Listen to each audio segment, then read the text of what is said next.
So, I mean, with him, he's not very, like, I wouldn't call him a very blood horse. I think every time I go down the centre line at a 5-star, they all say that he's 3/4 related to Veneer Piggy March's Veneer Khmer. So everyone assumes that he's really blood and he's really goey, but actually he's like, if he's got a few hills, he's like so I have to really concentrate on my fitness, or his fitness and my fitness. So I've got a field that a friend of mine has just opposite, and I gallop him once a week. I do 3 sets of 7.5 minutes. So when I say I gallop him, I wouldn't be full pelt for like the 7 minutes. The first set would be at 60%, and then I'd probably go up to about 70%, 75%. So he does. Sorry? You have to do that every week. Every week. Yeah. So he does, so he'll do 7.5 minutes, then he has a walk break for a minute, and then he does another 7.5 minutes, then he does another walk break for a minute, and then he does another 7.5 minutes. So my thighs are like steel at the end of it. And the first canter of the season, I can't walk for about 3 days afterwards. So, so he does that once a week. And then he'll go on a 2.5, 3 hour hack once a week, and he goes over to Newlands Corner. I don't know if any of you know Newlands Corner.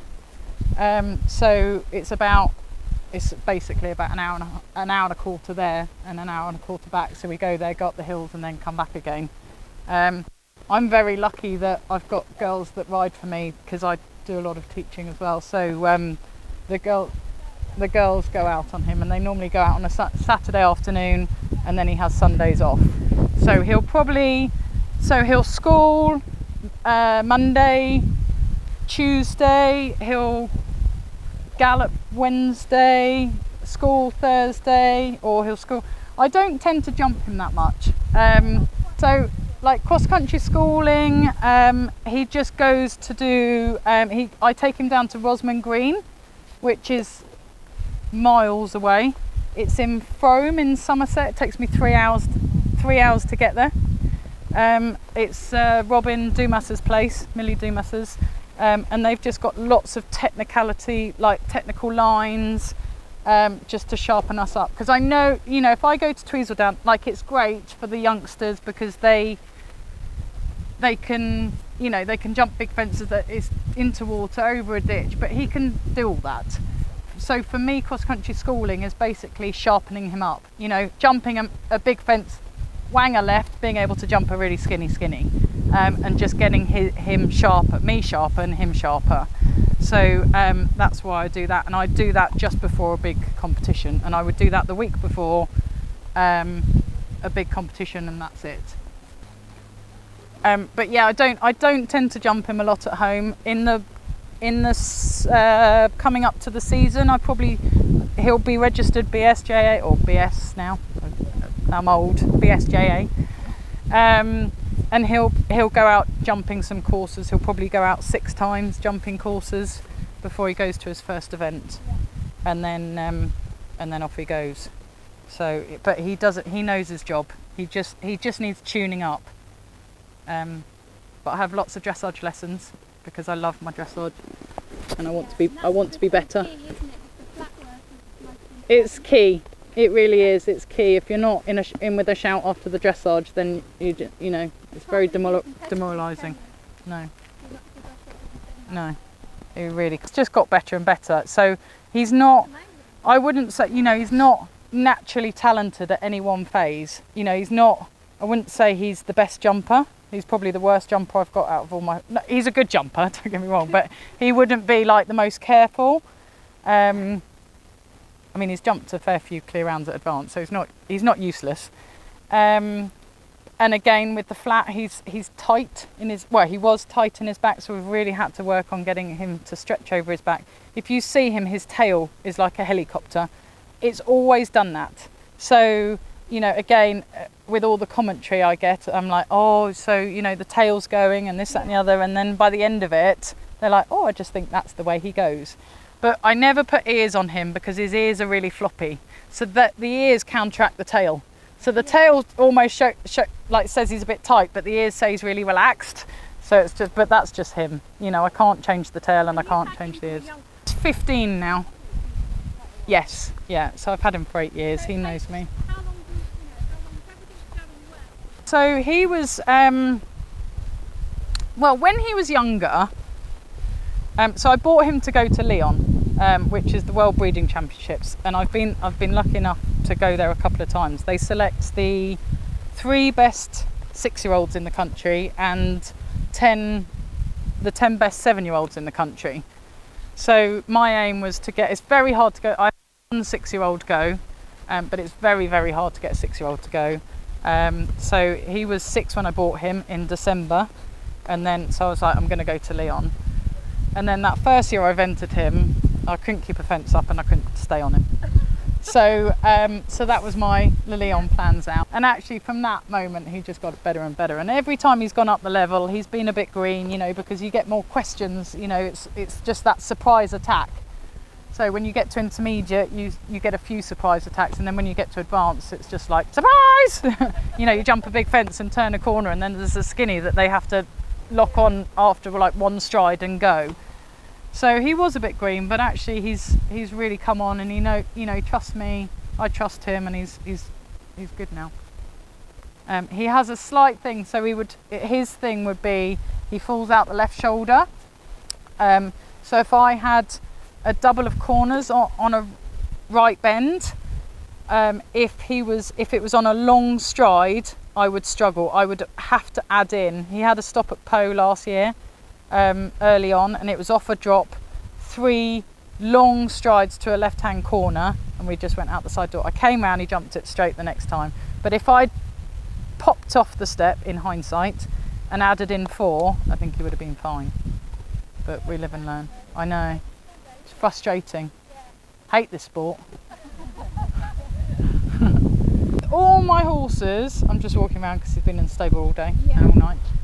With all my horses, I work them, I say long and low, not too long. So to keep them connected, but keep the width of the highest point. So when I say the width of the highest point, it's basically this bit is lower than this bit. And that for me has really helped him over his back. You know, a lot of people go, oh, well, they're overbent. You know, once you get that neck down, then you can think, right, the nose goes out. But actually, as long as you're not pulling them in, you know, as long as you're not like that, yeah, that's overbent because I'm restricting him, yeah. But actually, if I can have him like that with the hands forward, that's the way I can warm him up. And that's the way I warm him up, and that's, you know, and I do that with all my horses, whether they're 4 or whether they're 14. So right, I'll just give him a little chip chop round, and then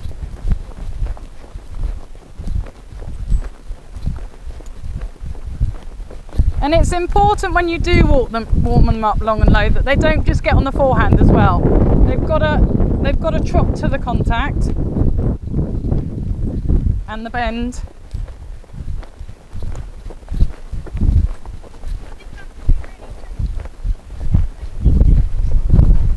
Yeah, so I teach some people that basically warm their horse and think that's wrong, whereas that's not doing anything. It's just letting him like flatten and run. You know, you've actually got to connect. Yeah. So he's got to connect up and still lift his back, but just not have the pressure of sitting on the hind leg when the muscles aren't warmed up. Well, Po took us 3 days to get there. So that's near the Spanish border.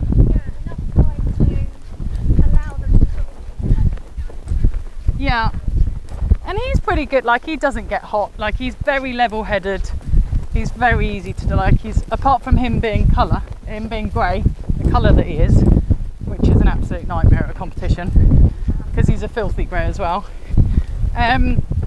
Like, he's so easy. Like, he doesn't need loads of work. He's very straightforward. And also I think with the stretch, you know, if he doesn't stretch, it shows that he's tight. So why would you pick him up when he's tight? So, you know, even if I had a test at say 10 o'clock in the morning, I might get on him at 6:30 that morning and just stretch him for 10 minutes just to make sure that all his muscles are relaxed, you know, ready to get on and do 10 less minutes in the warm-up. You know, because yeah, and with him, like, it's almost like the more you work it, like, he does get quite muscle tired, so you don't want to be doing a huge amount of picking him up. You know, you would, if I did half an hour of uphill raw, like, he'd be tired for his test. So that, yeah, so I've got to just think nose forward and probably a little bit more trot. I get told off for that. I just lull. Sit up. Yeah, they're my floppy ears, along with my helicopter tail. So there, he's just, you know, he's just a little bit on the rein, so just a little steady, little collection, and then I can allow the hand forward. Yeah, and then I fill the gap with the leg. But I needed to have that clunk, as I probably said earlier, love a clunk, in order to ride him to let me in to ride forward. Because then I can literally just throw my hands forward and then he swings through his back and lets his nose out.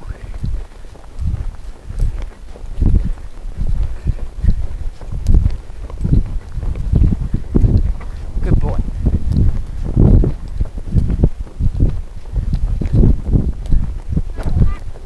So now I've worked the stretch, the muscles are relaxed, he's relaxed, and I've got to say, yeah, come on, hind leg.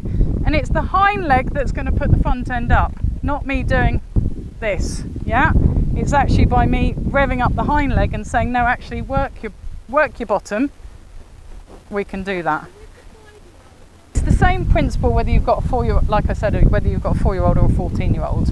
You've just got to, you know, give the younger ones a bit more breathing space because they're not strong enough and they can't hold it for too long, so they need to be able to do that. Right, let's see what we've got. My mic might just fall off. I think my stirrups are still too. Right, I'm gonna be brave. I'm gonna cross.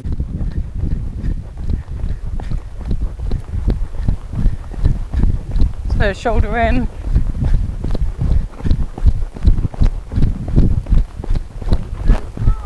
He's a good boy. Just really sort of anything to warm his body up. And his half pass. Like I said about that exercise that we were doing earlier with the jumping, like, it feels really busy. And if you probably did this with him, it might feel busy, but because I almost don't think about it, it becomes second nature. It's then just like, well, actually, I'm just calibrating that balance the whole time.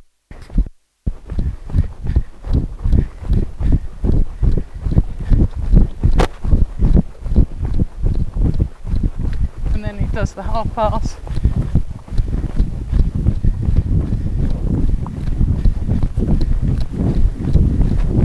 And I've just got to make, yes, yeah.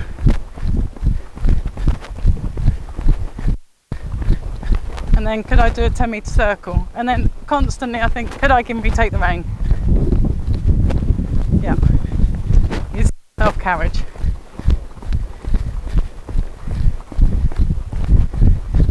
And he's established at his work, so he can do all his lateral work just all helps soften his body.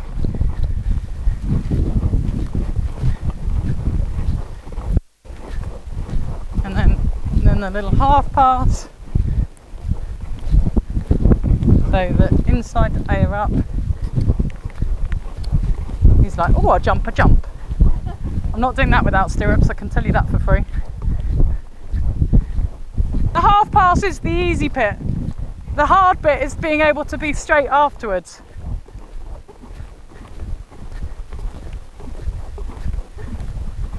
because a lot of horses tuck their inside hind. They kind of fall, don't they? Yeah.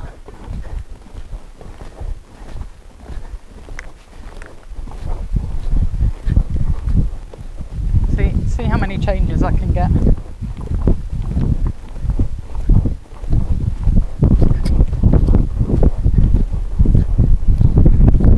Late behind.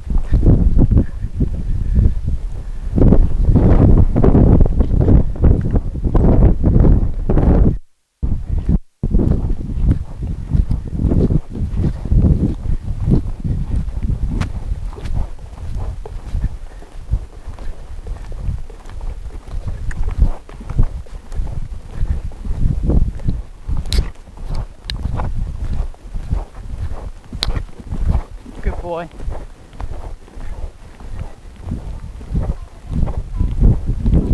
Yeah. So let me see if I can do one on a straight line.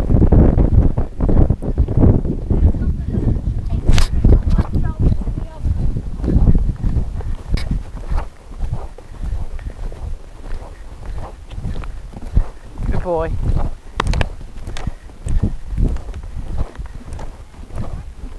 Yeah. Because I tell you where that came from is in the test at Badminton last year. You had to half pass to the 3/4 line, canter down the 3/4 line and do a change on the 3/4 line right in front of the judge. Yeah. So yeah. So the days of me going and change are gone. But you know, you have to do tests like that in order to. So Dickie Waygood, who I don't know if any of you know Dickie Waygood, he's one of the chef de keeps of the British team. I train with him a bit, and he's all about the tram lines. So he said you've got to stay on your railway tracks, regardless. Every foot has to stay on your railway tracks, even if it's your shoulder in. It's 3 railway tracks, but you can't lose that line. And it's the same when I was saying about, you know, the horses falling in and falling out. It doesn't matter, like, just slow it down. So then I've warmed him up, and then what I would do before a test, because actually I think he's worked quite nicely. Yeah. What I would do before a test, I drop my whip so I don't get eliminated.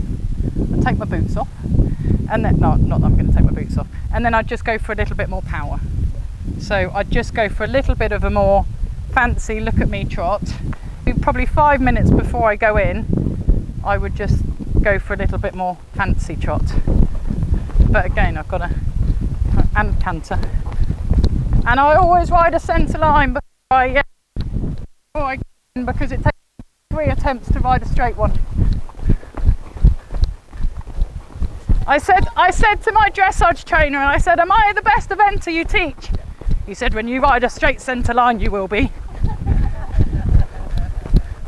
I said, I'll take that as a no then. So again, yeah, so just that little bit more. So just a bit more, like, you know, look at me.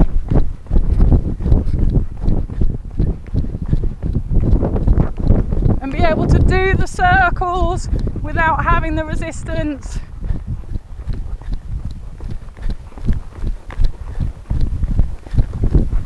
If any of you saw the dressage at Burley, you know,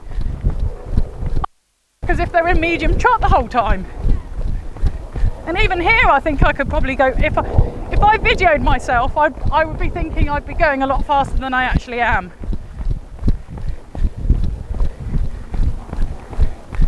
So then I'd just right beyond about, and then I'll come and do a centre line, and you can all judge me on my straightness. It definitely won't be the first attempt, I can tell you that for free. Volunteer these.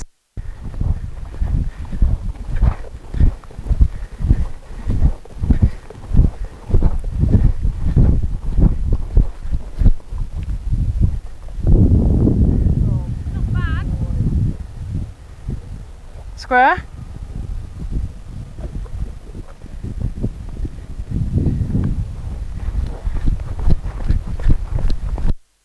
Not bad. Not bad is not good enough. Right. When Sarah gives me a 10, I'll start jumping. He'd jump 15 jumps and then start being a bit like me. So I've got to be careful not to use up those 15 jumps in the warm-up. I would actually just do probably 5 jumps to warm up. I don't do that much. Basically, I build it as quickly as possible and then go in. Yeah. So how long? 15 minutes tops. Yeah. Yeah. I mean, Because they're already. well, they've already done their dress. I know you probably put them in for an hour, but they've already come out and, Yeah. you know, he's just, yeah, I literally just do a walk, trot and canter round and then pop away. Yeah. Yeah. Again, going from that warm up to your arena. So he's very spooky at home. Like, you wouldn't, like, if you go to an arena, because when you ride at a big 3-day, they allow you to do arena familiarisation. So the night before your test, you'll be able to walk on the outside of an arena. Actually, when you go to the, when you go on the continent, most of them are on a surface. So like Po and Lamulin will be on a surface. So they actually let you work in the arena. Even though there's like 50 horses trying to work inside and outside the arena, so it's slightly terrifying. But at Badminton and Blenheim, because it's grass, when it's grass in this country, they can't let you work in the arena because it'll just ruin the grass. So, but they do let you walk on a long rein outside, and he doesn't care. Like, he just is like. Whereas if you put half of that stuff at home, he would be like, he wouldn't go near it. Like, if there's a coat in the wrong place at home, I have to get the girls to move it. That's so funny. Ashley, can you move the coat? Because I can't get Hero down one end of the school. But yeah, so he's just, and he's very spooky out hacking, but again, at a competition, he's just like, knows his job. If you roll the pole out 3, yeah, do it that side because then you don't interfere with the other. 3 steps. Remember, I've got your leg. Yeah. That's fine. Yeah, maybe a bit more. I love this exercise, and it's just very simple. So the aim is to basically get the punch off the floor. So they go, yeah. And I always say, so I either want him to knock it by a foot or clear it by a foot, because there's no point toe tapping it. He doesn't learn anything from toe tapping apart from it doesn't, you know, he can knock them and it doesn't really hurt. Not that I want him to hurt, you know, I'm not like that. But if he's gonna, you know, I either want him to do that or go through them. So the next time he does that, because at the end of the day, we want clear rounds. I'm not going to beat about the bush. We want to get over the fences. So.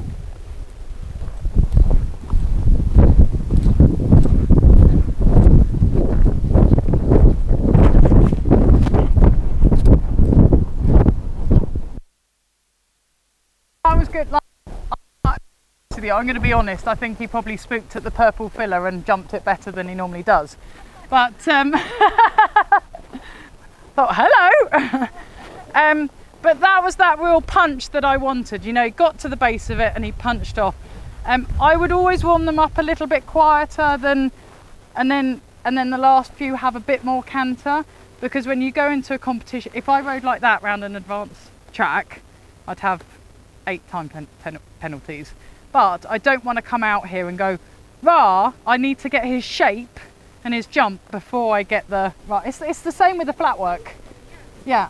So, you know, I can't, and I just try and use up his quality, get him to lower his neck. That's why you need to soften the hand. So he lowers his neck, lifts his back, and then off you go. Right. After the 3rd time, he won't spook at the purple, so he'll probably have it down. I still reckon he'll have a little.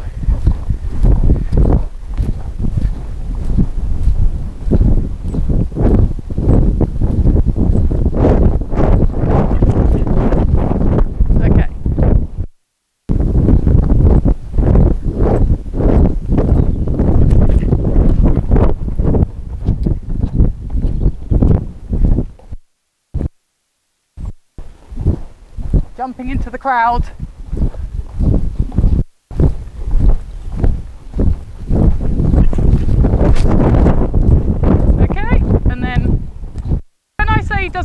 he does jump, but he just wouldn't.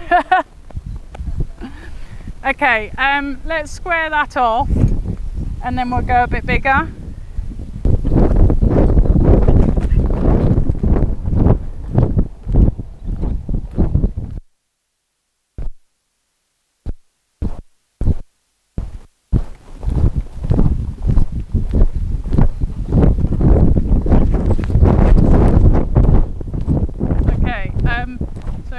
Go another 3. When you look at your fence, you've got to look and not look away. Your periphery vision. I teach so many people they'll basically, not that. They'll look and then they'll look down. Look again and look down. You know, you've got to just keep your eyes on it. You will not crash. You know, even if you have other fences, you will not crash. So I'm really bad. So I teach everyone to look up, and I should look up, but I love to see my stride. You should, as soon as you've seen it, you should look up. Yeah, you shouldn't look down. Can you just roll that pole out a little bit more? Yeah, so now that it's got bigger, that's just made that a little bit tight, so it just needs to go a bit more. Yeah, perfect. And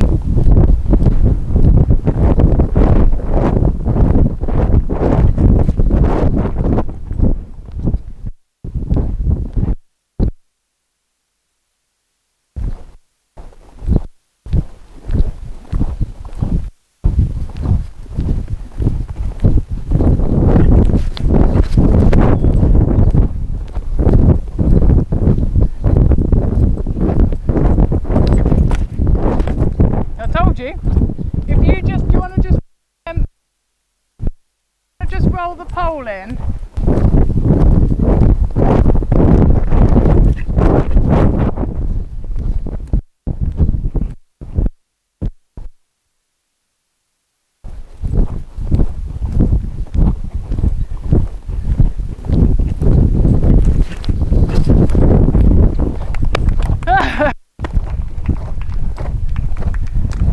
But he's just so genuine, like he is just so genuine with it.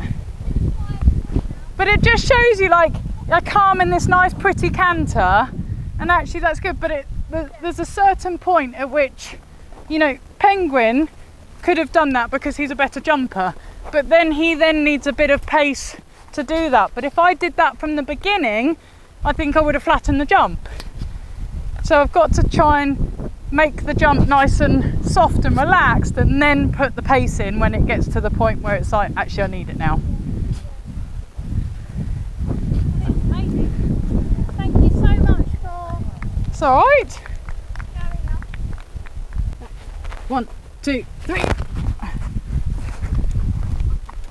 Okay.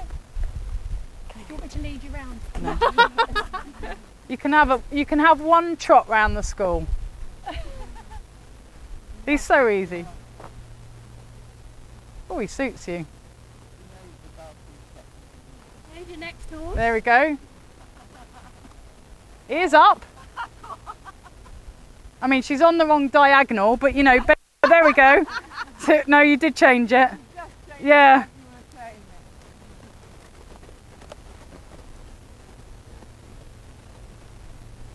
Tits and teeth. There we go. There we go. Still on the wrong diagonal, yeah. Ears up.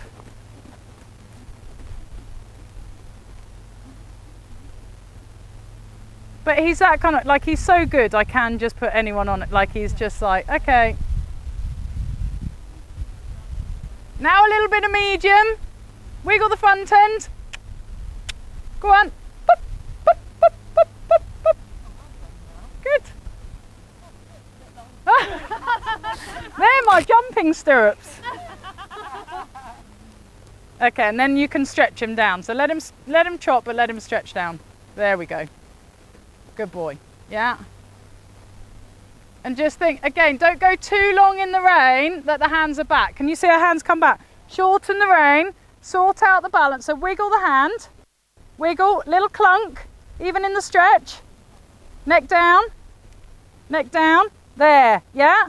So that I always say you've got to row the boat forward as opposed to row the boat back.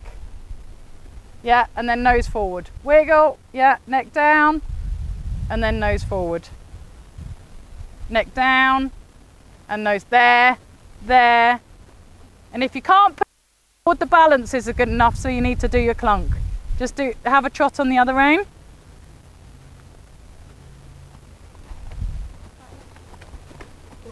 He's off.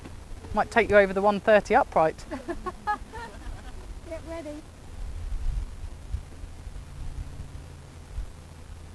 And nose forward, yeah.